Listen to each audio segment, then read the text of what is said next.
మంత్రి కిషన్ రెడ్డి జూబ్లీహిల్స్ ఉప ఎన్నిక ప్రచారం చేస్తున్నారు. రహమత్ నగర్ డివిజన్, ఓం నగర్, బ్రహ్మశంకర్ నగర్లలో ఇంటింటి ప్రచారంలో పాల్గొన్నారు. జూబ్లీహిల్స్ అభివృద్ధికి బీజేపీ అభ్యర్థిని గెలిపించాలని ప్రజలను కోరారు. అత్యంత నరకయాతన పడుతున్నారు అంటే జూబ్లీహిల్స్ ప్రజలు. ఇక్కడ రోడ్ల విషయంలో కానీ, డ్రైనేజీ ఓవర్ఫ్లో కాకుండా చూసే విషయంలో కానీ, స్వచ్ఛమైనటువంటి తాగునీరు అందించే విషయంలో కానీ, ఇక్కడ అనేక రకాల సమస్యలు ప్రజలను పట్టిపీడిస్తూ ఉన్నాయి. ఈ జూబ్లీహిల్స్ ఆనుకున్నటువంటి ఖైరతాబాద్ అభివృద్ధి చెందింది. జూబ్లీహిల్స్ ఆనుకున్నటువంటి షేర్లింగంపల్లి అభివృద్ధి చెందింది. జూబ్లీహిల్స్ ఆనుకున్నటువంటి మూసాపేట్ కూకట్పల్లి అభివృద్ధి చెందింది. జూబ్లీహిల్స్ ఆనుకున్నటువంటి సనత్నగర్ అభివృద్ధి చెందింది.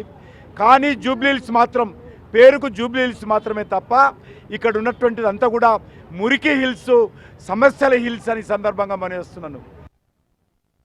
అత్యంత నరకయాతన పడుతున్నారు అంటే జూబ్లీహిల్స్ ప్రజలు. ఇక్కడ రోడ్ల విషయంలో కానీ, డ్రైనేజీ ఓవర్ఫ్లో కాకుండా చూసే విషయంలో కానీ, స్వచ్ఛమైనటువంటి తాగునీరు అందించే విషయంలో కానీ, ఇక్కడ